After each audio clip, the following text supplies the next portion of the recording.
For those already familiar with the use and preservation of cigars, the humidor is obviously a necessary piece of gear and equipment to preserve the cigars. And you would also be familiar with the use of humidifying devices, such as these humidifiers that are placed into the cigar. In this example, this was a rectangular shaped humidification device with a sponge-like material that's referred to as floral sponge. It's typically used in the florist industry to place and keep flowers and plants alive and viable.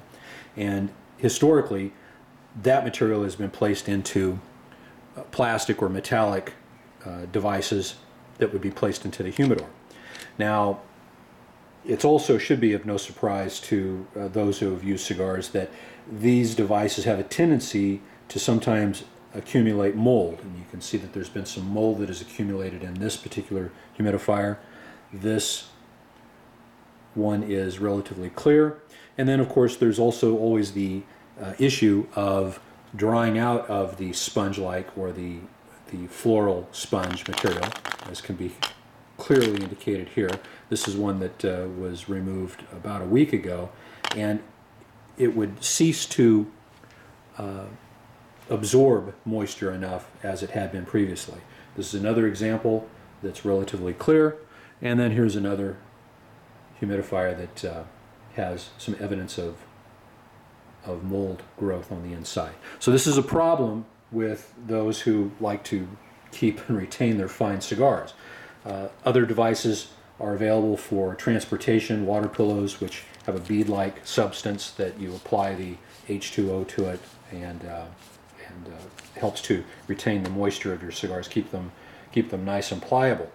Now, on the scene for at least a number of years is a product that originally came about, I believe, in the early 1900s in the agricultural industry to help preserve agricultural products, fruits, vegetables, etc., to keep them pliable and humidified in some way, or to remove moisture from the air is in a similar fashion as a dissipant. This is Cigar Caddy. It is a product that in essence replaces the humidifiers that use the foam type product, the floral sponge or floral foam. And in place of the foam, there are beads, what they refer to as humidity beads. These beads, as you can see, are not clear, they're a bit opaque and condensed.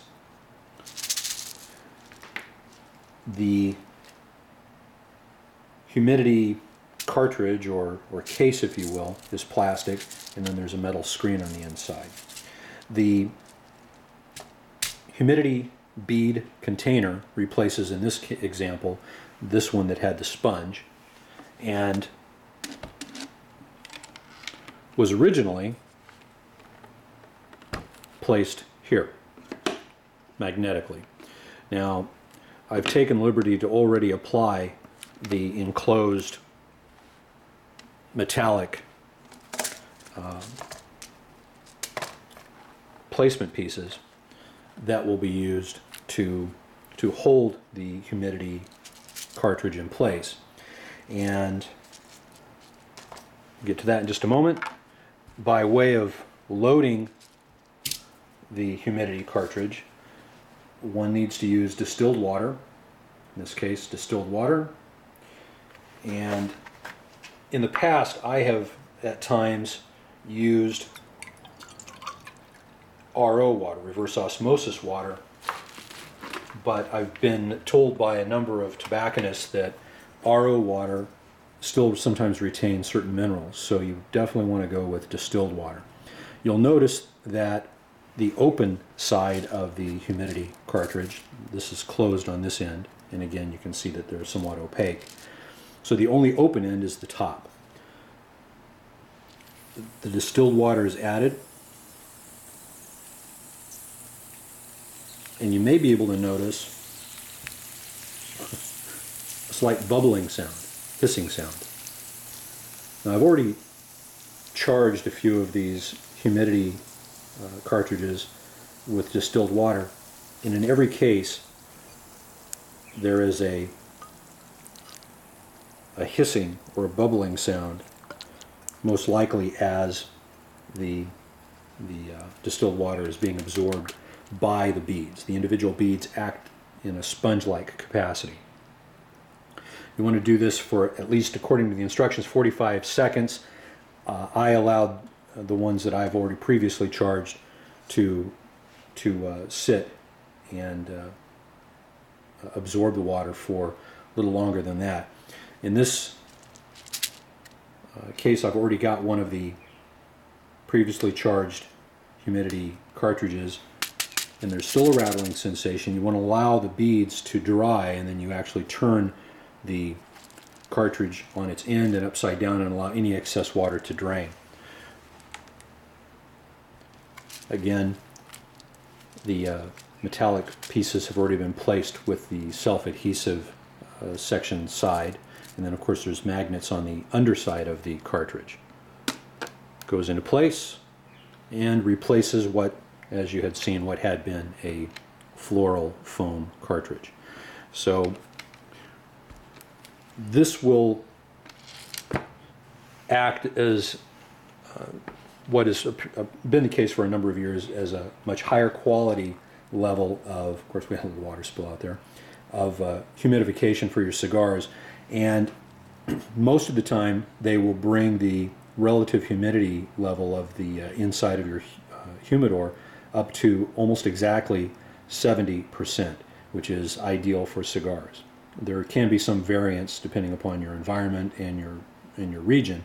However, these beads are apparently designed and manufactured to actually put out 70% relative humidity, and in some cases, if the humidity of the interior of the environment becomes too high, they will in fact pull some of the moisture back out to keep that balance of about a 70% relative humidity.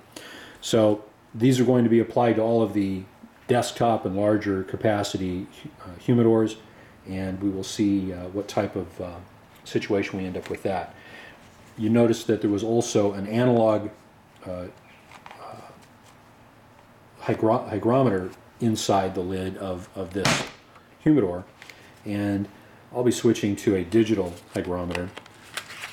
Cigar has been very advanced in the production and technology of hygrometers as well as humidification devices, and so these will be installed as well. They have the humidity side here, and the temperature is on the right, and they can be, these are not currently adjustable. Apparently Cigar a year or so ago came out with a hygrometer that was adjustable, and because they were having some problems with adjustment and readings for their hygrometers, they've gone to a non-adjustable version. So merely you just pull the tab, it'll come on, and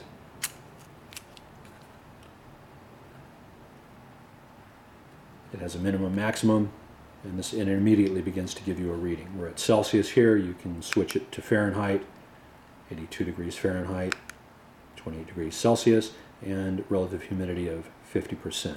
With the Cigar, and this is a rectangular version, they also have a round version. You can also press and go to the maximum level, and that would be historically the maximum level of relative humidity that this device has sensed within the life of its battery. When you change the battery, that will go back. So that's the maximum, this is the minimum. Obviously when I deployed the battery, when I put the battery into activity, it was at 50%, so that's going to be the minimum and maximum for this room at this time. So these will be used in the future, and in conjunction with, side by side with the analog hygrometers, because I'd like to get an idea of historically what these have been like.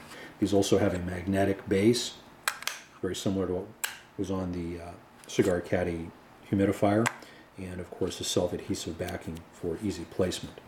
Be aware and be cautious with the placement of the self-adhesive backing. In my experience, I've found that some of these do fail after they've been put on. Probably a better idea to place the magnetic part, not the magnetic part, but the metallic part in position within the lid, and it's better to do it in the lid instead of the base of the cigar because the humidity has a tendency to deploy downward, and that's the most effective means, which is why most of the high-end humidor companies place a humidifier in the top or in the lid area. So, but because of that, we also have gravity. We're not only working on the humidity and the moisture, but also working on the weight of the device. So I've had a couple of instances where I've placed these or placed the humidifiers into the lid, and the next day come to find that the box, the actual cartridge, has fallen because of a lack of the adhesive retaining it, either on the magnet or on the base. So we'll get an idea of what we'll be working with that.